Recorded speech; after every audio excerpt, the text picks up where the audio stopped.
for the want of a better term, a creative person should be schizophrenic. I know it sounds bizarre, but genuinely should be. When you're in your creative phase, you shouldn't care about anything at all, right? So when I'm writing my books, I genuinely don't care about readers, about critics, about publishers, no one. I just write the story the way it comes to me. War of Lanka is from that common ending onwards, from the kidnapping of goddess Sita till the death of Ravana. So where the traditional Ramayana ends. I will apologize to all my readers. I know this book has taken time. I used to get a lot of grief from my readers on Insta, Twitter.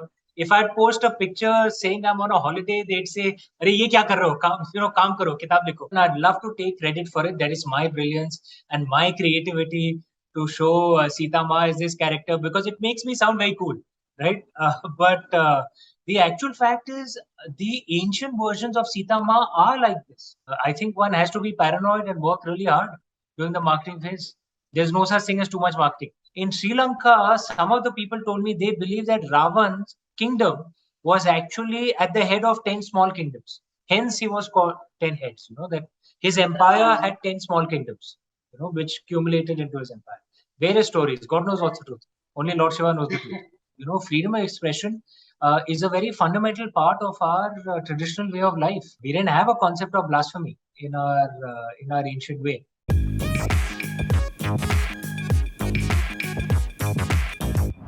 It is very rare that you get to speak to one of those people whose work you've loved, read, admired for years. And this is one of those moments for me today where I get to speak to author Amish Tripathi, who's one of my favorite authors and also a favorite among so many of us in the world. He's written one bestseller after another. Hi, Amish. Welcome to News 18 Showsha. Hi, Bohni. Absolute pleasure being here. Thank you. Thank you for having me. Great. Amish, I mean, the last time we spoke, we were talking about how, you were waiting for War of Lanka to come out, and there have been delays, there have been hurdles on the way. But now the pre-orders have begun. The book is on its way out. What is the feeling like? Oh, it's fantastic, yeah, because yes, I will apologize to all my readers. I know this book has taken time. I used to get a lot of grief from my readers on Insta, Twitter. If I'd post a picture saying I'm on a holiday, they'd say, "Arey, ye kya kar rahe ho? Kaam karo, kitab likho." But I know it took some time. My apologies. The manuscript was ready for some time, but regrettably, my previous publisher, Westland, as you're aware, it shut down. So we had to do a new deal, and now HarperCollins is my publisher. And that's what is going to be coming out soon. We just announced pre-orders, and I want to thank all my readers for all their love, because it shot up to #1 on pre-orders only, and their love keeps me alive. Thank you so much. Right. I mean, from the Ram Chandra series and the Shiva trilogy have been bestsellers. Do you still kind of get nerves when a book is about to come out, or you think, oh, this is going to be a hit as well? People are waiting for it.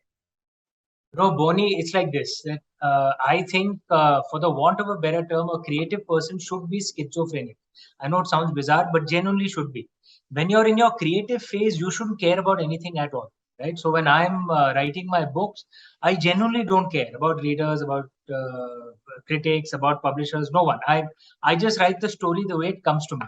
But when I start marketing, then to use Andy Grove's, the brilliant Intel CEO, his term, only the paranoid survive. So I work damn hard during the marketing phase. I'm work very closely with the publisher. Obviously, one is nervous even after so many books, and I think one has to be paranoid and work really hard during the marketing phase. There's no such thing as too much marketing. Right, great. Amish, you said that how Aryavarta was one of your darkest books ever. Tell me, what is the mood like in War of Lanka, where the three characters, the three main characters now converge, Ram, Sita, and Ravan? What is the? Give me a little bit about the storyline. No, you're right, Bohni. Ravan, anyway, of Aryavarta, and most of my readers have said it was my darkest book.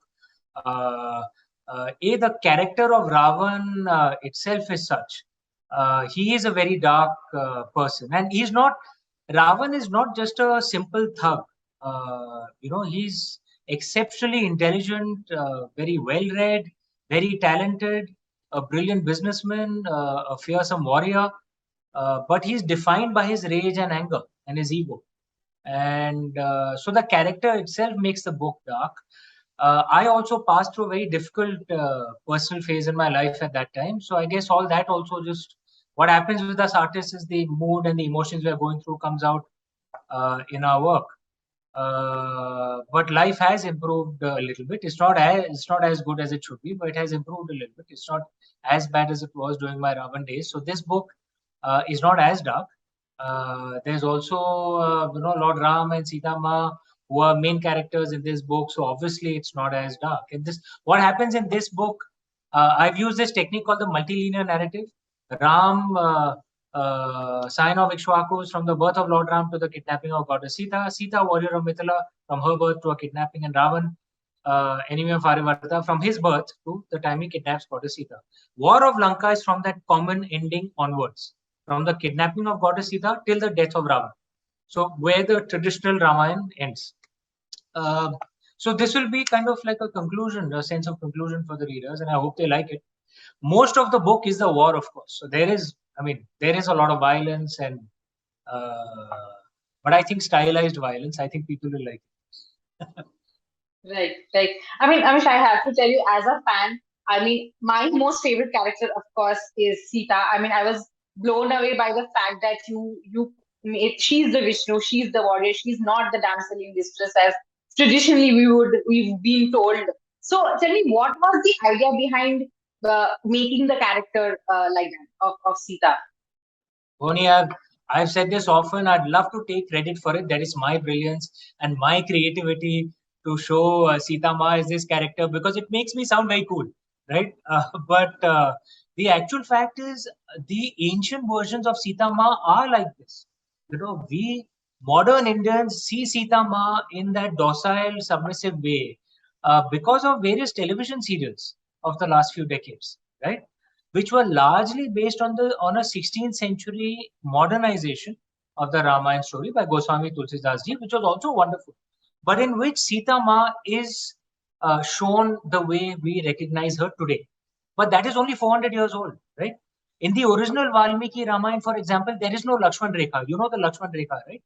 Where Sita Ma is not Yes. supposed to cross that line. Yeah, it's not there in the original Valmiki Ramayana, right?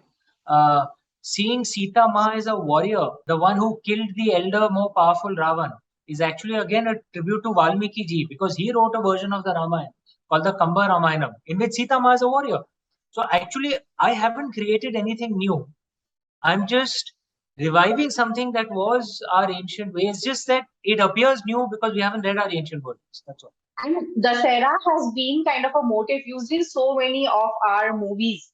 What is the fascination with this story and story of Ravan and those 10 head, that image in so many movies we've seen? What is the fascination?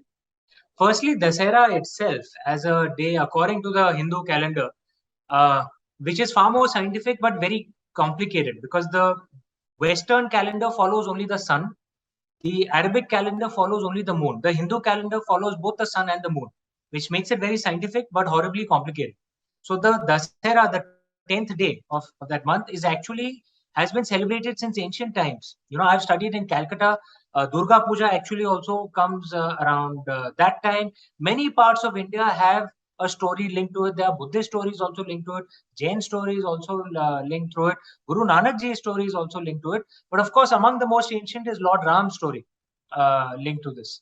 And this is supposed to be the day when it is believed that good triumphs over evil. Like, you know, uh, Durga Ma killed Mahishasur, on this day as well, as some, Indians believe. So it is a special day, I think, for various parts of the Indian way.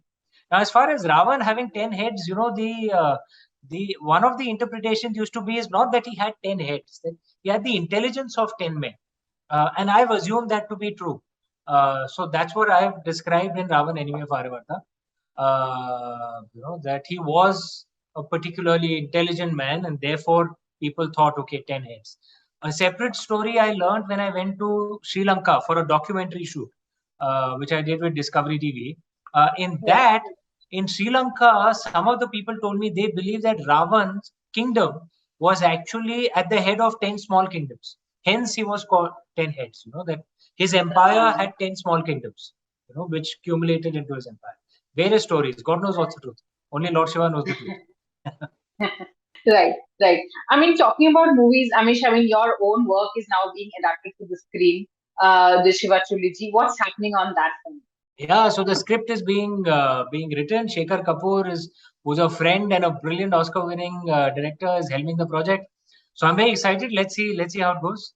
Right, right. Anything? I mean, it's at the scripting stage at this Yeah, point. it's at the scripting stage, so it's early stages, right? Right, right, right. Amish, also there are a lot of, I mean, films that have been based on mythology over the years. What do you think really, works in favor of these movies? What do you think of these films, first of all? Any favorites that you have, any that you've loved watching? Ori, one of the things that surprises me is how few films we have on our traditional stories. It's not that we have too many.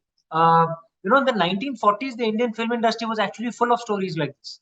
Uh, from the 1950s onwards, you find a vast reduction in this. So 1940s had Mahabharat, Ramayana, Raja Harishchandra, so many, right? Saurabh Modi had made many, KL Sehgal.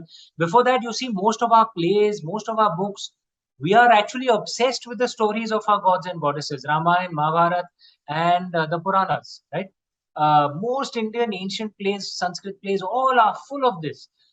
Even the poetry of Nawab Wajid Ali Shah of Lucknow is full of Lord Krishna stories. So actually, what surprises me is that in modern Hindi films, how few movies there are on these subjects. Not so in South Indian movies. In Telugu movies and Tamil movies, you find many movies on this subject. N.T. Ramarao, for example, I think one of the biggest superstars of India ever, not just of Telugu. Most of his movies were built around this subject. So I think we Indians are deeply attached to these stories. We are the only pre-Bronze Age culture that is still alive. Pre-Bronze Age matlab minimum 5,000 years old. China is not pre-Bronze Age. It's around 4,000 years old. Okay. We are the only pre-Bronze Age culture that is still alive. We are the only ones who still stubbornly hold on to stories that were, written, 5,000, 6,000, 7,000 years ago. These stories are a part of our soul. And in fact, I think if we make them well, it's a no-brainer hit because which Indian hears the Ramayana for the first time? We are born with it. And we want to keep hearing interpretations of, the Ramayana, Mahabharata, and all our Puranas again and again and again. Right. I mean, talking about keep hearing interpretations, obviously your interpretations of the both Shiva story and Ramachandra story have been hits. But do you also kind of get, some sort of feedback where people say, "Oh, you've probably taken a bit too much of a liberty." Bohni, I mean this, genuinely from the bottom of my heart. If you want to make interpretations of the traditional stories of our gods and goddesses, there's no better country than India to do it in. You are right. I have actually made changes to the stories.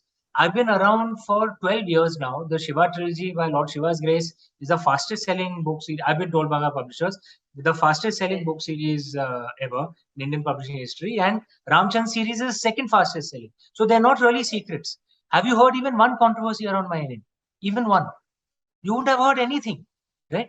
Because actually, and what I have come to learn is that if you write a different interpretation, but if you write it with respect, there's no reason for any controversy. Often controversies are created also. Let's be honest. We all know for publicity, they're often created. But if you yourself avoid controversy, and if your interpretation, it can be different, but if you've written it with respect, I think Indians can sense that. We are used to On different interpretations of our stories. We are used to it. on that note, Amish, I actually wanted your opinion on freedom of speech, especially with reference to what happened with Mr. Salman Rushdie last week. What is your opinion on something like that where an author his life is under threat? This happened outside India. And being a diplomat, I must be careful what I can say about UK, US. But as an Indian, I must say that freedom of expression is a very fundamental part of our traditional way of life. We didn't have a concept of blasphemy in our ancient way. Uh, Regrettably, the Indian Constitution does not recognize absolute freedom of expression. There is a First Amendment which was brought in by the then government in 1951, the government of Prime Minister Nehru, which restricted freedom of expression with reasonable restrictions. I've written articles saying actually that we must go back to what our traditional culture was. Having said that, what I would also like to say is state capacity needs to be improved so that violence cannot be an answer for for any speech. That is wrong, and answer to a book has to be another book. So talking about books, now that War of Lanka is done, what do you get into next, Amish? Okay, right now, so I'm busy promoting War of Lanka, so I'll focus on that.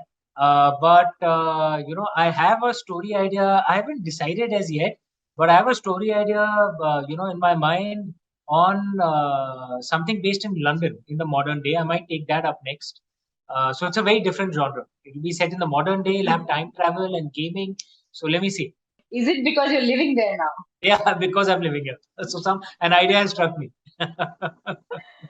Great. Looking forward to that. As usual, I'm sure people will be waiting for that book as well, and exciting because it's a different kind of a attempt that you're making now.